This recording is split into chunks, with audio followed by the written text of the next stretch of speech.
जौनपुर से एक अजीबोगरीब मामला सामने आया है। यहां पर एक प्रेमी के परिजनों ने प्रेमिका की मां बाप की पिटाई कर दी, जिससे आहत होकर लड़की के पिता ने फांसी लगाकर जान दे दी।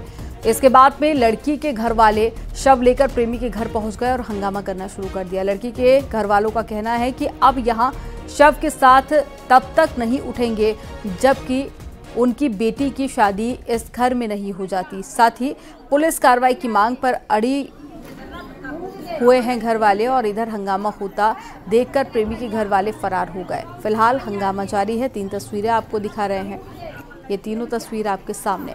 अब पुलिस पूरे मामले को लेकर जांच पड़ताल कर रही है और साथ ही पुलिस फोर्स भी तैनात कर दी गई है। घर के बाहर धरना प्रदर्शन जारी है, ये उसकी तस्वीरें भी आपके सामने। और शव रखकर किस तरह से परिजन धरने पर बैठे हुए हैं वो तस्वीर भी आप देख रहे हैं। हमारा बात खत्म हो गया। हम भी ये सोचा था कि लड़के बुलावे, हमारी लड़की के साथ शादी करे, उसको मतारी देखे, तब हम सब पसंदा धंधा जो घटन नहीं है। तो लड़के के थाने फरियाद करो, पैसा दो तभी तुम लोग को शासन चालू होगा। ऐसा कहीं हो सकता? हम लोग सब बैठा रहे कि हमारे औरत का मार के सुता दे, कहाँ से हम लोग पैसा दे? प्रशासन यही है कि यहाँ की प्रशासन कोई नहीं कर रहा, लोग पैसा खाए सर।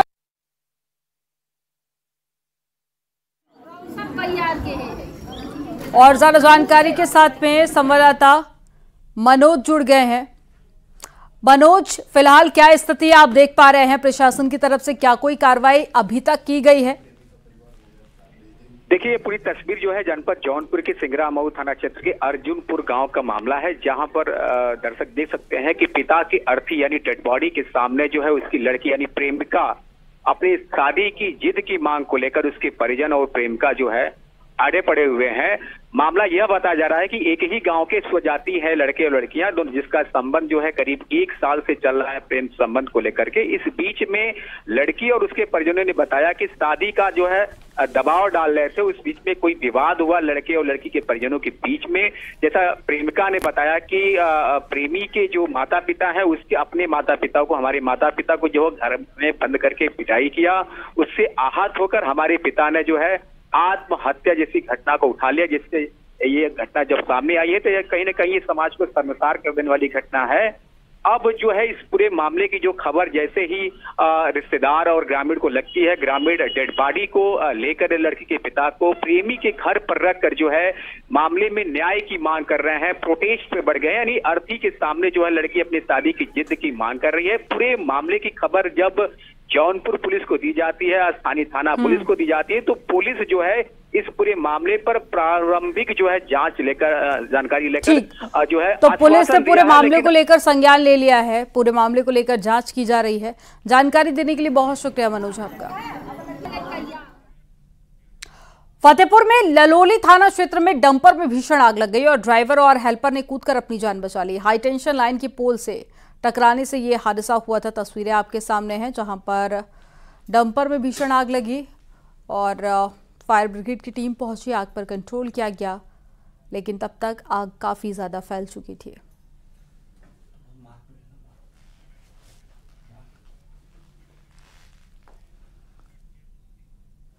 सोहना डेडिकेटेड फ्रेट कॉरिडोर के तहत में हरियाणा के रेवाड़ी में 1 किलोमीटर लंबा टनल बनाया गया है और इस टनल को डबल स्टैक कंटेनर और साथ ही डबल ट्रेन की फैसिलिटी के साथ में बनाया गया है, जो इसको एशिया का पहला ऐसा टनल बनाता है।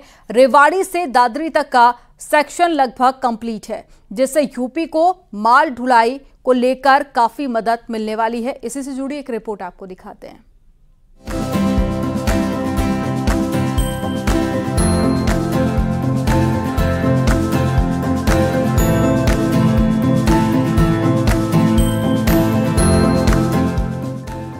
Rail track dedicated freight corridor यानी कि DFC का दूसरे फेज जो यूपी को कनेक्ट करता है करीब 95% तैयार है। मालगाड़ियों के लिए खास तौर से तैयार किया गया ये कॉरिडोर अब राज्यों की इकोनॉमी में बड़ी भूमिका अदा कर रहा है। सुगम माल ढुलाई का माध्यम मिला, वहीं शहरों गांवों ने नई पहचान बनाई। दिल्ली हावड़ा रेल मार्ग पर यात्री ट्रेनों के समानांतर अब इस ट्रैक पर वर्तमान में करीब 125 मालगाड़ियां दौड़ रही हैं। इसमें माल ढुलाई, बंदरगाहों तक पहुंच आसान हुई है। डेडिकेटेड फ्रेट कॉरिडोर एक हाई स्पीड वाली रेल रोड लाइन है जिसका इस्तेमाल सिर्फ माल और चीजों को ट्रांसपोर्ट करने के लिए किया जाता है। 2883 किलोमीटर के 2 कॉरिडोर हैं। एक पूर्व कॉरिडोर जो लुधियाना के पास शुरू होकर सोननगर बिहार तक जाता है। पश्चिमी कॉरिडोर यूपी के दादरी से शुरू होकर जवाहरलाल नेहरू पोर्ट ट्रस्ट मुंबई तक जाता है। दोनों कॉरिडोर में 96% काम हो चुका है। हर दिन 350 से ज्यादा मालगाड़ी इस ट्रैक पर चल रही हैं। दोनों ट्रैक के लोड लेने की क्षमता इंडियन रेलवे के ट्रैक से कहीं अधिक है। 100 घंटे प्रति किलोमीटर की रफ्तार से इस ट्रैक पर मालगाड़ी चलाई जा सकती है। ये 2843 किलोमीटर के 2 कॉरिडोर हैं कुल मिलाकर के। एक पूर्वी कॉरिडोर है जो लुधियाना के पास साहनेवाल से शुरू होकर के सोननगर तक जाता है बिहार में, और एक पश्चिमी कॉरिडोर है जो दादरी से शुरू होकर के जवाहरलाल नेहरू पोर्ट ट्रस्ट मुंबई तक जाता है। इन दोनों कॉरिडोर में अभी 96% से अधिक कार्य पूरा हो चुका है। सिर्फ 102 किलोमीटर का एक छोटा सा मुंबई वैतरणी सेक्शन का हिस्सा बचा हुआ है जो अगले साल तक पूरा हो जाएगा।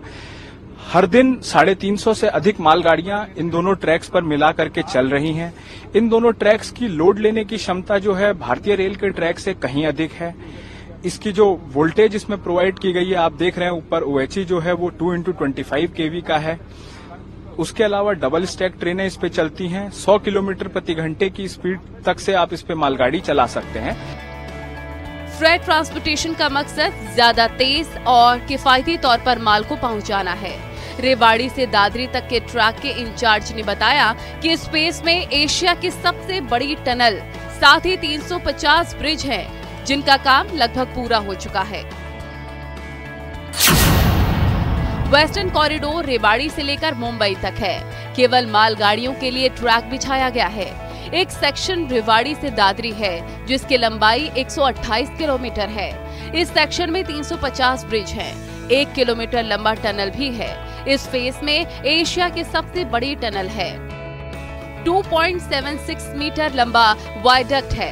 6.5 किलोमीटर का डीप कट है। वेस्टर्न कॉरिडोर रेवाड़ी से लेके मुंबई JNPT तक है और उसके ऊपर जो है केवल मालगाड़ियों के लिए ही ये ट्रैक बिछाया गया है। उसका एक सेक्शन रेवाड़ी से दादरी है, इसकी लंबाई 128 किलोमीटर है। उस सेक्शन में 350 ब्रिजेज हैं, 350 ब्रिजेज हैं और उसमें 1 किलोमीटर लंबा एक टनल है। 2.76 किलोमीटर लंबा एक वायडक्ट है। 6.5 किलोमीटर का डीप कट है और उसमें जो है डिफरेंट वायडक्ट और हैं और कुछ ROVs हैं। KMP एक्सप्रेसवे के नीचे से हम लोग निकले हैं और जो हमारी टनल है वो एक स्पेशल टाइप की टनल है जो डबल स्टैक कंटेनर और डबल ट्रेन के हिसाब से बनाई गई है। एशिया की सबसे बड़ी टनल है। इतनी बड़ी टनल एशिया में कहीं भी नहीं बनाई गई है। देश में शुरू से ही ऐसे रेल ट्रैक की जरूरत रही है जहां सिर्फ मालगाड़ी चले, कोई भी यात्री गाड़ी ना चले।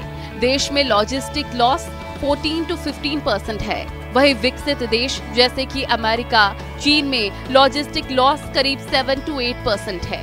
भारत सरकार की नीति है कि देश में लॉजिस्टिक लॉस को घटाकर सिंगल डिजिट में लाया जा सके। उसमें इस कॉरिडोर का अहम रोल है। न्यूज़ 18 के लिए ब्यूरो रिपोर्ट।